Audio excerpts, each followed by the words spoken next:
Hello, everyone. Welcome to another episode of The Sweet Spot. This is your host, as always, Ryan Embry. So happy that you are listening to us here and ready to bring you another incredible episode with our quarterly check-in with AHLA and a preview of the 2025 hospitality show. It's my immense privilege to welcome in our special guest for today's episode, President and CEO, Rosanna Maietta. Rosanna, thank you so much for being with me back on The Sweet Spot. It's good to see you again, Ryan. Thanks for having us. Yeah, we're excited to talk about the hospitality show. We're excited to talk about AHLA, what we've been up to. Last time we were together was at NYU IHIF. Since then, the AHLA and the hospitality industry in general has been super busy. That super travel season that hoteliers love to see, travel all over across the country. Catch us up on some of the top issues AHLA is focusing on right now, and maybe some of the key wins that have happened year to date. Sure. It's been an incredibly busy summer. There's nothing like a quiet summer anymore. We've had a lot going on both in Washington and around the country. Obviously, the most important thing the administration has been focused on over the last 6 months of this year was passing the One Big Beautiful Bill, which, while it had many provisions tucked away in it, the ones that our industry was really focused on were those that impacted our small business community, our franchise community, and our employees. So we were focused on passing provisions like the 100% bonus depreciation and making that permanent, preserving the like-kind exchange, deferring capital gains tax on real estate at point of sale. All those changes will help the industry reinvest and grow.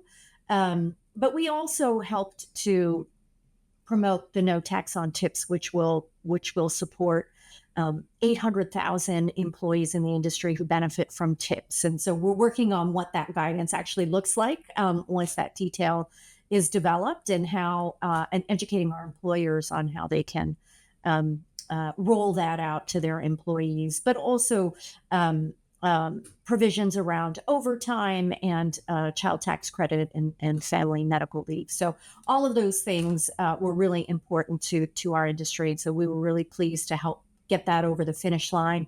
Outside of Washington, there has been a lot going on, whether it is advancing legislation in markets like Boston or Philadelphia on human trafficking training and prevention, which our industry has been leading on, to working in Los Angeles, where we have seen over the last 2 years very intense work around pushing back against onerous regulations that would essentially increase wages for the industry by 40% overnight. Simply a situation we cannot handle because demand is so low in Los Angeles. It's second to only San Francisco, and San Francisco, in terms of occupancy, has been starting to see an uptick, whereas Los Angeles has not. It has not come back to pre-COVID levels. So we've been working really aggressively there with the business community to push back on that ordinance that has gone into law, but we are still working with City Council to try to make some amendments that would make sure that the travel and hospitality sector is strong, especially in the lead up to some of these bigger events that we're anticipating next year, whether it's World Cup and a look ahead to the Olympics. So a lot happening in some of those key markets, and then across the country at the state level, also working to promote a level playing field with short-term rentals, and so impacting legislation in key states. Yeah, never a dull moment over there in our industry. We're in a constant, state of change and disruption. A lot of these in positive ways, but we look to AHLA as kind of a North Star for way to roll out some of these things for both hotel employers as well as employees. So we'll continue to look there and really appreciate all the work and advocacy AHLA continues to do on behalf of hoteliers across the country. Summer's also, a time for summer jobs and internships. And I've had the privilege to interview on this podcast some incredible hospitality leaders. And if I had a dime every single time somebody was talking about how, I started as a summer job or a summer internship, and then we'll look at where they are today, 30, 40-year career in hospitality. So important. I know AHLA, you guys have your interns. We host an intern here at Travel Media Group. Can you talk and speak to the importance of internships? It's no, it's no secret that our industry obviously has been battling with staffing shortages, continues to do so.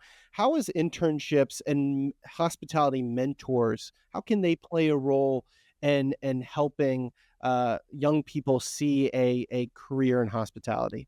So incredibly important. Who doesn't remember their first internship? I remember mine. It was unpaid back in the day when you could do that, but it was essential to building the foundation of what it means to work in the hospitality environment, work in an office environment or on property. You can learn so much, and that ability to shadow different people is really so meaningful. And I think that what you're seeing, so many more sophisticated interns coming in with already depth of experience and can hit the ground running. And so I think that's really so rewarding to see. We've had our own interns here at AHLA, and we're sorry to see them go. You want to hold on to all those good quality individuals, but again, couldn't stress enough how important it is. I think you're seeing more and more um, companies, properties bringing on interns or stages or apprenticeships. Those go a long way in creating that bond with the industry. And so, couldn't stress more the importance of having those. I think the other thing that we are really, that our AHLA Foundation has really been focused on is building out a mentorship program and a leadership mentorship program. That has been, we've been making the inroads for that for a couple of years. And that one-on-one connection, being able to rely on someone, in the industry who maybe it has a career path that you are looking to emulate or is completely different career path that you could still learn from is really important. This year's program exceeded our own goals. We had more than 250 participants from 80 companies, and it included all the different business sections, career levels, participants from all sorts of segments, whether independent properties or branded hotels and even management companies. Um, the other really important stat was that 83% of the participants on both sides, whether mentors or mentees, were from underrepresented communities. So I think that really also speaks to how diverse our industry is and how important that is to who we are and who we serve. So we do have that formal mentoring program. I would encourage anyone to reach out to the HLA Foundation if that's something that you're interested in. I'm so pleased to see how many more mentors we had reaching out to say I want to mentee someone. And I think that says a lot about who we are as an industry and that that heart service mentality that we lead with. It's so incredible. That's an amazing stat. Thank you for sharing that with us, Rosanna. And it doesn't. I think all of us also remember maybe our first internship, but there's a lot of people that I have on this podcast that also remember their first mentor. Whether that was an official mentor or not, somebody that they probably looked up to, followed in the footsteps.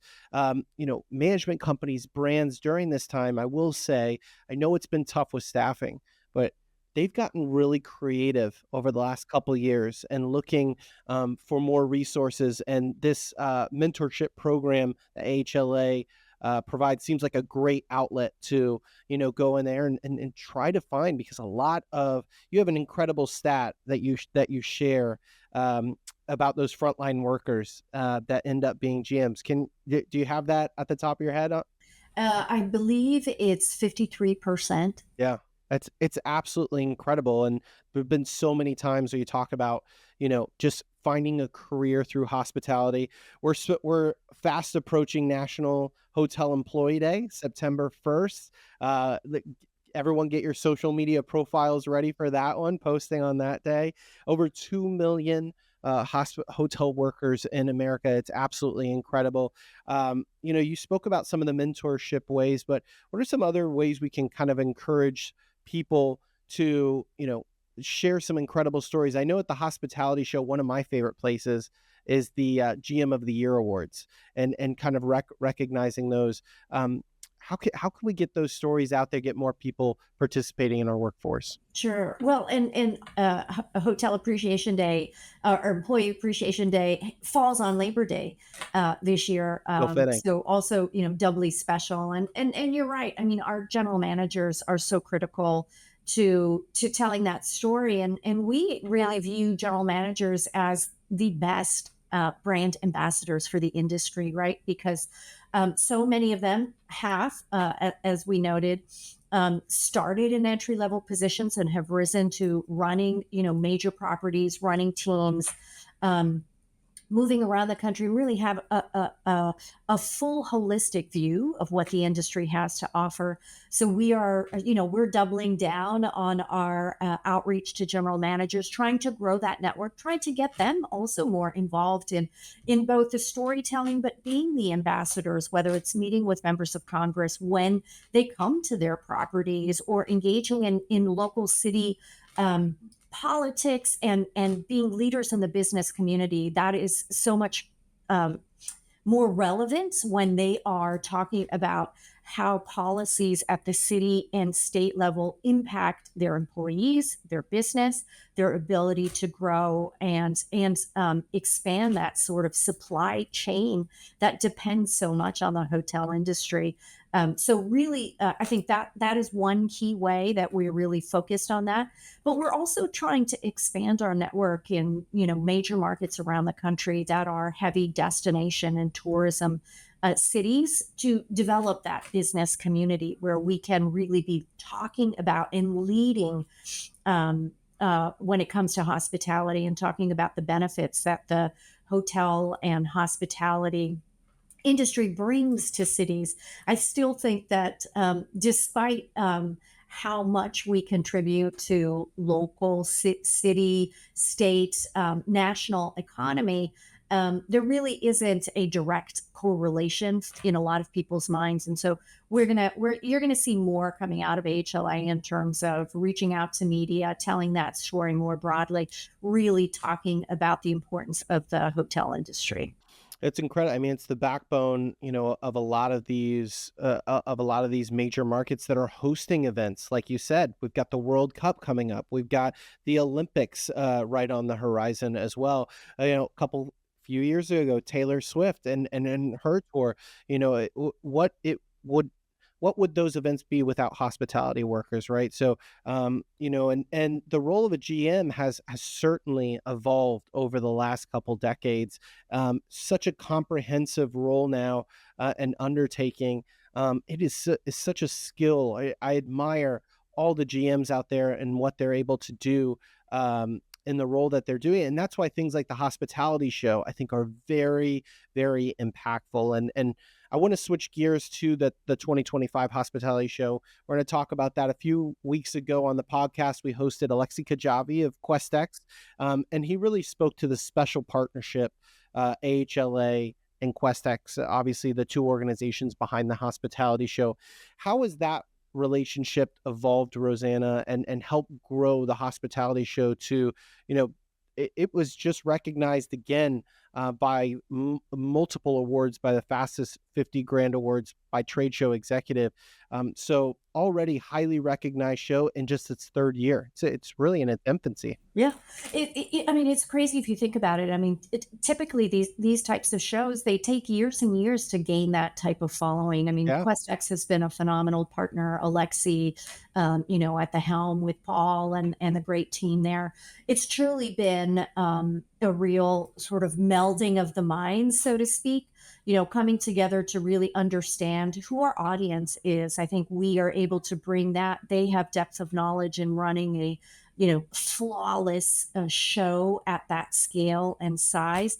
I mean, we've grown by leaps and bounds in just 3 years. So this will be my first show. So I'm really excited to be there and be on the ground. We're expecting some 4,000 attendees, 300 exhibitors. So it has become a destination, a can't miss show. And we're so thrilled to see how quickly it has grown and really become another anchor in the hospitality calendar. Yeah, we're looking forward to seeing some record-breaking numbers again from the hospitality show this year. We'll be there, have the privilege of covering the show for the third time, headed to Denver this October. If you haven't checked it out, make sure to check out and hopefully you'll join both I and Rosanna at the hospitality show. Looking at the agenda and the programming that you and your team have put together, it's a powerhouse between the speakers, the panels, the programming, and it makes sense, right? I mean, you have your ears to the ground of what the hotelier in 2025 today cares about, the topics, the trends. What is everyone talking about in hospitality? It's a very compelling, comprehensive show is really the term that I would use because of how that role of the GM has evolved, where it's food and beverage, it's amenities, it's marketing, it's sales, it's everything all put together. What are you most looking forward to? I know this is your first year, but what are you most looking forward to when you take a look at that powerhouse of an agenda? Yeah, well, look, I think this show has gained so much traction so quickly because we understand our audience and what they're looking for. This year, it's all about profitability. And that speaks to some of the challenges that, especially the owner community, has experienced over the last several years, right? They've seen rising costs, they have seen a drop in revenue and demand across the country. And so, how can we create content where they can walk away and feel like they've learned something, they can immediately apply something that they've gained to bring down their costs, to shave a little bit here and a little bit there, and do a little bit better next year. And so that's why I'm really excited about the content and the quality of speakers that we've amassed for this year's show. I always say that if you deliver good content, people will come back again and again. So our team really does do a phenomenal job in identifying what are those topics that will resonate this year, who are the speakers that people care about, want to hear about, but also bringing a little bit of people that maybe they haven't heard, but who will give them something new and different. So you always want to have a little bit of that element as well. So we're going to have numerous tactical sessions that will talk about profit per square foot with panelists who will talk about labor issues and layout and operational efficiencies, things that really speak to hitting their P&L. We'll be talking about sustainability and some of the rules and regulations around the country that are impacting that, but ways that they can boost their property's performance. Energy costs are so much of a P&L. And so how can you reduce those while thinking about all the regulations you have to deal with as well? Beyond that, the main stage will have a solution stage, an education stage, dozens and dozens of speakers. We have about 60 industry leaders who will be on all of those stages talking about really important topics. But then we have some other keynote speakers that I think will be interesting from other industries that our industry can learn from. We have Chris Barton, who's the founder of the search app Shazam, which I know is on everybody's phone. He's going to talk about the power of ideas and taking chances. We have a tech futurist who's going to talk about separate fleeting fads from profitable long-term trends. How do you make sure that you're just not falling for the thing of the moment, but you're really focused on that long-term gain over time as well? And then, of course, with everything that's happening, in the macroeconomic environment, geopolitical landscape, we have an expert from Tanto Capital Partners who's going to talk about global forces reshaping markets and what does that mean for consumer demand and travel, especially in a year, as you pointed out, where we're expecting these big gains. And a lot of interest coming to the U.S. So, really encouraging folks to go to thehospitalityshow.com and where they can learn both more, but also register.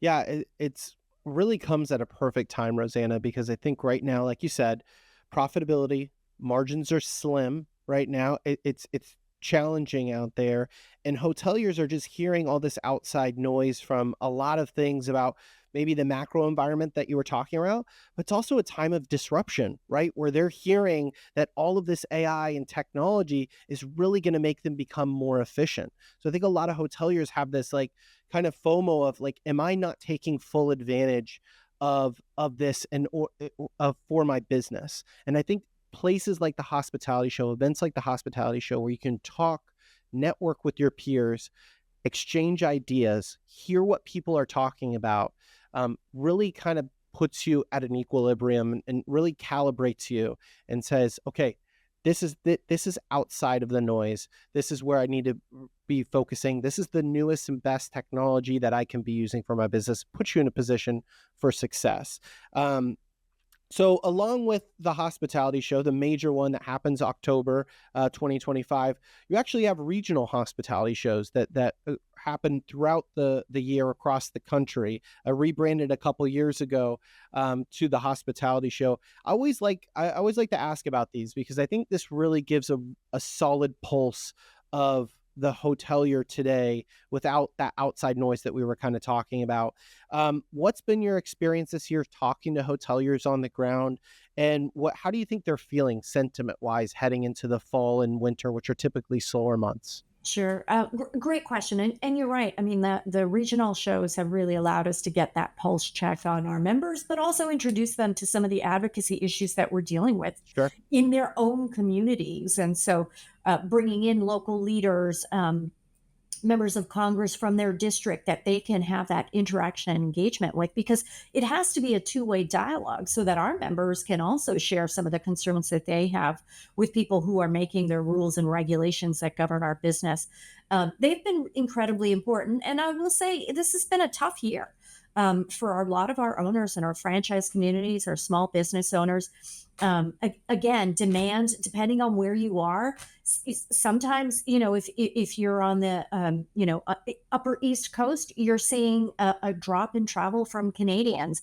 If you're in the middle of the country in some of these tertiary markets, you're doing okay. I think some cities like Nashville and Asheville are doing really well.